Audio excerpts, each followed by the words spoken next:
desse time. Nós vamos agora ao Mineirão, como estava combinado, falar com o Rogério Corrêa, com o Bob Faria, para falar esse escudo aqui, quando a gente bate o olho assim, uai, teve clássico? Não, não. Né? O escudo da Patrocinense. Do Patrocinense, Rogério, você me ensinou isso essa semana, tem que decorar. A é só a Caldense, né? Opa! Ou eles estão brincando de estátua ali, ou então teve um problema sério. Agora voltar. Estão se mexendo de novo. Frisou. Importante frisar que... É importante frisar que o Rogério Corrêa e o Bob Faria estão de volta. Boa noite, amigo. Vivo. Eu vou te ensinar outra coisa sobre Patrocinense, viu? Você gosta de tomar café, né, Barreto? Você tem aquele negócio do café, né? Gosto. Grande chance de você ter tomado um café de Patrocínio, que é uma das maiores cidades produtoras de café do país. O Patrocinense representa a cidade. Hoje não teve uma grande atuação, aliás, não vem tendo, sofreu 4 derrotas seguidas e se despediu hoje da competição. Mas tem um detalhe. Tem a Patrocinense também, que é o outro time da cidade, que joga as divisões de acesso do Campeonato Mineiro. Um é o Patrocinense, Clube Atlético Patrocinense, que é esse que jogou hoje. E tem a Patrocinense, que é o outro time da cidade. Se subir, vai dar uma confusão danada, hein? Muito pior do que falando em relação ao café, eu gosto do café patrocinado. Café patrocinado, esse é bom. Esse é o melhor. Esse aí eu tô dentro também. Que vitória absolutamente tranquila hoje do Cruzeiro, né, amigos? Exato. Hoje foi aquele dia em que expectativa e realidade foram muito parecidas, né? Porque se esperava um jogo tranquilo para o Cruzeiro e foi. E o Cruzeiro mostrou nesse jogo o que se esperava dele no início da temporada, que o Cruzeiro ia arrebentar nesse ano pelas contratações. Basta dizer que é nessa vitória por 5-0 do Cruzeiro sobre o Patrocinense, 4 gols foram marcados por jogadores recém-chegados, o Rodriguinho e o Marquinhos Gabriel, que foram muito bem no jogo. O Cruzeiro esteve especialmente bem no segundo tempo. Fred abriu o placar no primeiro tempo. Bob. O que aconteceu? O Patrocinense tinha como você sabe, era um jogo único. Então um empate levaria para pênaltis. E aí o que o Patrocinense tentou fazer foi montar uma retranca mais fechada possível, né? 3 zagueiros, 2 laterais recuados, 2 volantes um pouco mais atrás, para tentar arrastar um 0-0. Só que logo ali no início, um erro de saída de bola e o Fred acabou fazendo o gol de saída. Isso já quebrou totalmente qualquer planejamento da equipe do Patrocinense.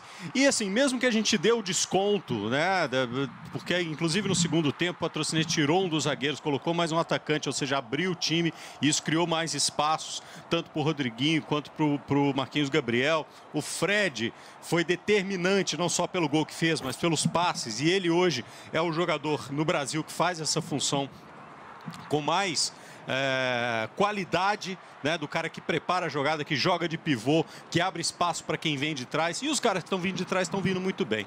Então o Cruzeiro não teve dificuldade para fazer esse 5-0. O último gol do Cruzeiro marcado pelo Rodriguinho.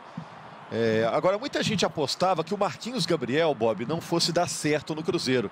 A expectativa em cima dele era totalmente diferente do que ele está apresentando. Ele está arrebentando, né? Foi muito aplaudido hoje aqui. Deu certo. O detalhe é que, bom, o Mano está escalando, jogando pelo lado esquerdo.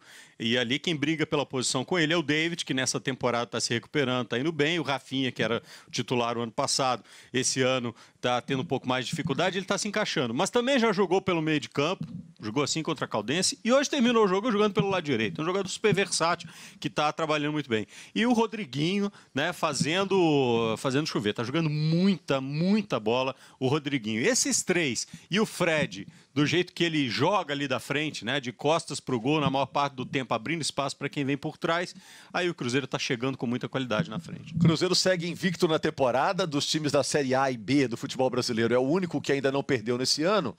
Com essa goleada, mais uma, né? O Cruzeiro vai tendo um desempenho espetacular no Campeonato Mineiro e agora espera o adversário da próxima fase. É importante explicar, né, Barreto, a questão do regulamento aqui. A gente tem essa etapa das quartas de final, que são duelos de jogos únicos, né? O Cruzeiro jogou com o Patrocinense, não tem ida e volta, só tem um jogo. Se terminasse empatado, teríamos pênaltis. Amanhã o Atlético joga, enfrenta a equipe do Tupinambás. Na segunda-feira, o América enfrenta a Caldense e a bola está rolando para o jogo entre Boa Esporte e Tombense para definição de outro semifinalista. Tivemos 2 meses para sair de 12 times que disputavam o campeonato para 8, e agora em 3 dias de 8 vira 4. Então o campeonato começa a andar rápido. É verdade. A gente até brincou aqui no começo do programa sobre o Cruzeiro abrir vantagem. Já abriu, já fechou, já levou, e o Cruzeiro tem A gente tem observado nesse começo de temporada como é que estão se encaixando os reforços, né? O Cruzeiro tem se saído bem nesse sentido, porque o Rogério e o Bob citaram a questão do Marquinhos Gabriel, mas a adaptação do Rodriguinho, por exemplo, claro que esse era um que gerava expectativa positiva, mas a gente ficava pensando, mas estava no futebol do Egito, será que vai voltar em forma? O golaço que o Marquinhos Gabriel faz começa num toque de letra dele, né? É uma adaptação rápida, né, Escobar? Bom, rapidinho, chegou. Qual é a minha camisa aí? Essa aqui, pá, tô em casa e tal. Ele joga muito, né? Eu acho que o Rodriguinho é um baita jogador. Era um grande jogador no Corinthians já. Uma atacada de mestre do Cruzeiro. Contratou esse Orejuela, lateral direito, é bom também. O Marquinhos Gabriel tá dando certo. Também porque você chega num time que já tá arrumado, tá dando tudo certo, fica mais fácil. E saber jogar, ele sabe. Os problemas do Marquinhos Gabriel eram outros, né? Uma certa inconstância, tinha jogo que ia bem, 3 jogos que ele ficava jogando de pijama e tal. Mas é um bom jogador. O Marquinhos Gabriel, assim, se me falasse, contrata o Marquinhos Gabriel, eu ia ficar em dúvida. Ia ficar em dúvida, o histórico não era muito bom. Olha o gol aí, ó, que começa com um toque de letra do Rodriguinho. Agora, o Rodriguinho, assim, olha, tenho meio campo aqui, Thiago Neves e Arrascaeta, eu vou ter que desmontar e eu tenho uma opção no mercado, o Rodriguinho, na hora. Na hora, não tem a menor dúvida.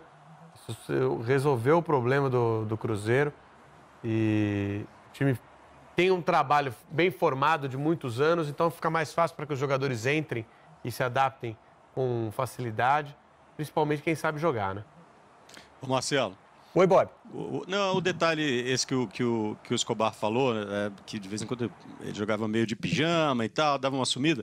O que eu acho que acontece é que hoje não dá para ninguém ficar de pijama no time do Cruzeiro, não. Se ficar de pijama, vai para o banco rápido, né? Pra você ter uma ideia do Marquinhos Gabriel, na posição que ele tá jogando, tem o David, que ano passado teve muitos problemas de lesão, mas esse ano está bem fisicamente, está entrando e cada vez que entra, joga muito bem. Ainda tem um Rafinha que está inconstante, mas joga por aquele lado.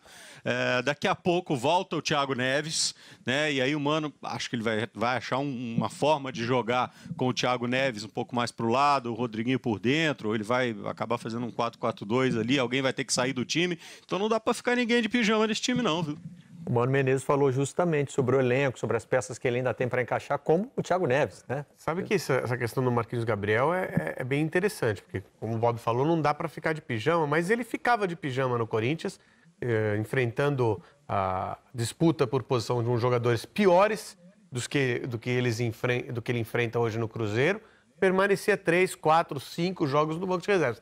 Alguém deve ter conversado com ele e ele deve ter colocado a cabeça no lugar para mudar o futebol. Nós já vamos ouvir o Mano Menezes falando na entrevista coletiva, agradecendo antes a participação do Rogério e do Bob aqui no Troca de Passe. Um abraço, amigos. Um abraço. Tchau. Boa noite. Vamos rodar o Mano, então. Eu não vou ter nenhum problema para colocar o Thiago em campo. Meu problema vai ser quem eu vou tirar.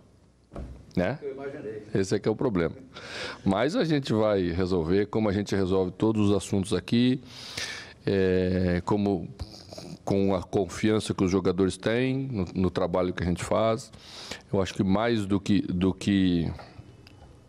tudo, das escolhas, é o técnico poder ter jogadores que não deixem o nível da equipe cair. Que era uma coisa que a gente sofria um pouquinho no ano passado e detectou que é aí que nós tínhamos que atacar. Porque quando descansa um jogador como o Rodriguinho descansou na quarta-feira, você vê a resposta diferente que vem no jogo seguinte, porque o jogador está mais inteiro, ele está com mais saúde, e isso faz diferença, né, em pequenos detalhes de uma disputa parelha, como são os jogos decisivos que agora começamos a enfrentar. E que certamente serão assim no Brasileiro. Nós jogaremos jogos numa quarta-feira, daqui a pouco não vamos poder repetir a equipe no sábado ou no domingo, mas vamos ter jogadores que preencham as vagas, aquelas vagas que você tem que ter, o jogador com característica específica para fazer bem aquela função. E hoje a gente está muito satisfeito com o nosso elenco por isso. O Cruzeiro é um dos times brasileiros, um dos clubes brasileiros, né, que hoje podem dizer que tem um elenco capaz de promover esse rodízio. Mas tem uma hora que você tem que definir os titulares. E um deles vai ser o Thiago Neves, né? Mas vai ter que jogar bola. Mano precisa resolver esse problema que ele falou aí. Mas acho que o principal problema não é nem o que ele falou, quem tirar. É quem tirar sem modificar muito o esquema. Sem mexer no jeito de jogar. Então, assim, porque se você tira um jogador, Você tem que colocar 2 meias. Vai desmontar o seu esquema tático. Hoje a substituição imediata seria o Rodriguinho? Faz isso não. Não dá, né? Não dá, né? Não pode. Então tem que inventar uma nova maneira, um esquema tático que caiba os dois. Então não é uma tarefa tão fácil assim, não. 4-4-2 que o Bob citou não está muito em uso no futebol mundial. Não né? tá com 2 meias? 2 volantes e 2 meias? Isso aí. E 2 atacantes? O que eu tenho visto muito é uma volta de 2 linhas de 4 e 2 atacantes. Tenho visto. Não, 2 linhas de 4 sim, mas você não tem como. Mas nessa linha, mas não é 2 linhas de 4, você tem um volante no centro, um volante e um meia. Você não tem 2 meias. É porque o 4-4-2 que firmou aqui no Brasil, que até o Parreira dizia que na verdade era 4-2-2-2, né? Você tinha 2 volantes à frente da zaga, 2 meias e 2 atacantes. Hoje não tem mais ninguém jogando assim. E esses meias eram à frente dos volantes, eles não eram pro lado. O meia tá acabando, né? Acabando. Essas 2 linhas de 4 geralmente jogam 2 homens de centro, que são volantes e meia. Pituca, do Santos, por exemplo. É um cara que chega... Esse híbrido que está surgindo hoje, que marca muito, tal. Lucas Mineiro, Vasco, por aí vai. E os caras não são meias que jogam mais abertos, né? São pontas que vão e voltam, né? Jogando junto com os laterais. E 2 atacantes lá. Quando o time defende, um deles volta um pouquinho mais para ajudar e deixa um outro lá. Mas isso tem bastante comum ultimamente. O Rodriguinho talvez possa ser esse meia volante. Então. Ele com o Lucas Silva, aí resolve quem joga mais aberto. Thiago Neves teria que ser sacrificado. Ou então jogar como um dos atacantes. 1-4-1. Um volante, Rodriguinho e Thiago Neves. E o Thiago Neves perto do Fred. Isso pode incomodar bastante as defesas adversárias. Está cheio de opção, né? Exatamente. Não, mas Cruzeiro, um dos 3 maiores elencos do Brasil. Palmeiras, Flamengo e Cruzeiro. Com qualidade. Grêmio talvez ali Grêmio brigando. Não, mas a gente está falando não é nem quem está jogando melhor, é quem tem mais peças dentro do grupo para poder promover as mudanças, né? Nós vamos fazer mais um rápido intervalo aqui no Troca de Passes.